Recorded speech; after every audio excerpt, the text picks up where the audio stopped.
Thank you, Mr. Speaker. I thank the Prime Minister for an advanced copy of her statement, and I join with her in condemning the car bomb attack we've seen in London during the weekend, and commend the emergency services and the local community for their response. Mr. Speaker, the huge achievement of the Good Friday Agreement in reducing violence in Northern Ireland must never be taken for granted. It was an historic step forward, but we cannot take it for granted. The government still appears not to have come to terms with the scale of the defeat in the House of Commons last week.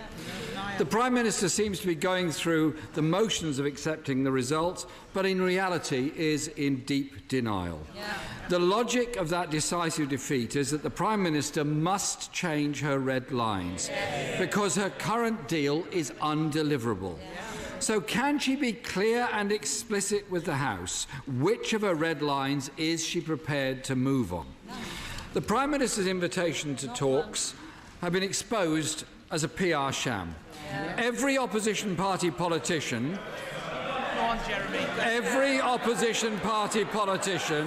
came out of those meetings with the same response. Contrary to what the Prime Minister has just said, there was no flexibility, there were no negotiations, nothing has changed.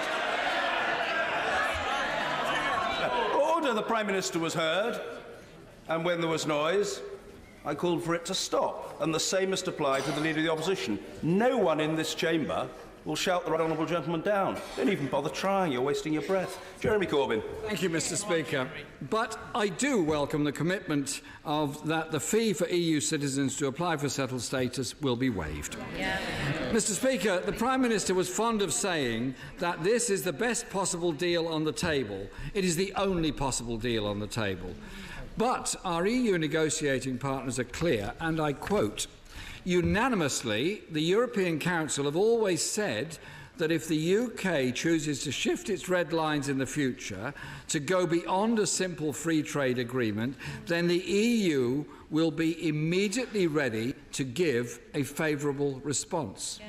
The House voted to hold the referendum. It also voted to trigger Article 50. There is a clear majority of this House to support a deal in principle and to respect the referendum result. But it requires the Prime Minister to face reality and accept her deal has been comprehensively defeated. Instead, we now understand the Prime Minister is going back to Europe to seek concessions on the backstop. Can I ask the Prime Minister this? What is the difference between legal assurances and concessions? What makes her think that what she tried to renegotiate in December will succeed in January? Mr. Speaker, this really does feel a bit like Groundhog Day. So, the first thing she must do is recognise the clear majority in this House against leaving without a deal and rule out no deal and stop the colossal waste of public money planning for an outcome. Questions too must be asked of the Chancellor. He reassured businesses that no deal would be ruled out by the Commons, yet he is sanctioning £4.2 billion to be spent on an option he believes will be ruled out.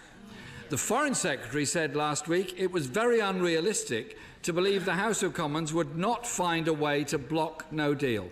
Mr. Speaker, can I ask the Prime Minister to meet first with her Chancellor and her Foreign Secretary and see if they can convince her to do what is in her power to rule out no deal?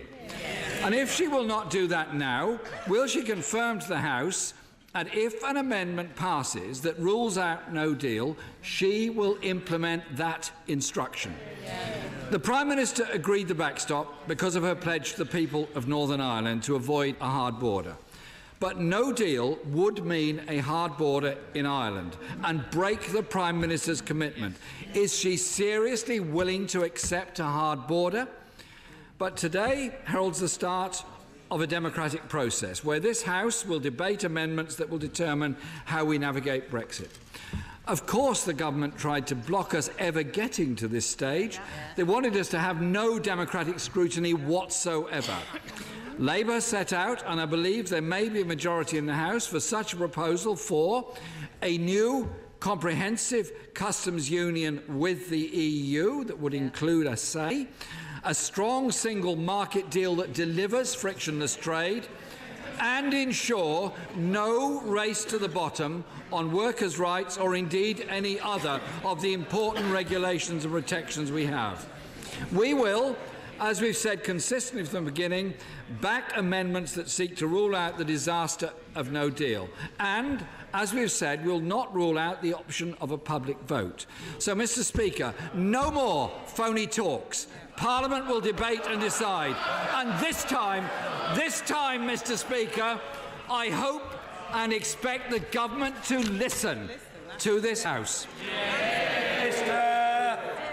Thank you, Mr. Speaker. Can I just say to the right honourable gentleman, he says no more phony talks. It would be nice just to have some talks with him on this issue.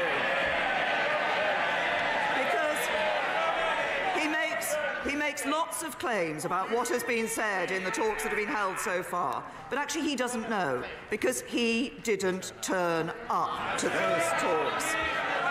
And I come back to him, he makes a great deal about the issue of no deal. He said that there is a consensus. I think he said there was a view across this House that supported a deal in principle and wanted to deliver on Brexit. That's exactly what I want to sit down and talk to him about. Because what we need to see is what is it that will secure the support of this House to enable us to leave the European Union with a deal. And we are continuing to listen to groups across the House in order to find the way to secure that support. Now, he talks about ruling out no deal. As I said in my statement, there are only two ways that you can ensure that no deal does not happen. One is to revoke Article 50, to reverse the decision of the referendum and to stay in the European Union. That would be a betrayal of the referendum decision that was taking place in 2016. And the other way is to agree a deal with the European Union. And it is precisely about finding a way that we can secure the support of this House for a deal that I'm talking with members across the House about and want to talk with the right honourable gentleman about. So I hope, from what he said today, that he will reconsider his decision not to attend those talks. He complained about the amount of money that was being spent. He talked about £4.2 billion being spent and how that money should actually be spent in other ways. I see the Labour Party have put out a press release saying that money should be spent in other ways. What the right honourable gentleman might not have noticed is that actually that £4.2 billion is not all money that's being spent on no deal. If we stop spending that money, then we wouldn't be prepared for a deal either. So he needs to recognise that actually government has to spend money to ensure that we are in a position, whatever the outcome of the negotiations with the European Union, whether we leave with a deal or in a no-deal circumstance. So I say once again to the right honourable gentleman and across the House, for those who are concerned about no deal, that means we should be leaving with a deal. But what we need to find is the way that this House we can secure the support of this House for a deal.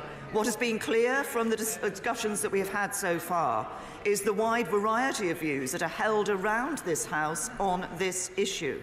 But when it comes to it, we all need to be able to look our constituents in the eye and say that we did the right thing by them. That is leaving with a deal that we ensures we deliver on the referendum and protect their jobs. That is what the government is about, that is what we're working on, and that is what we will deliver.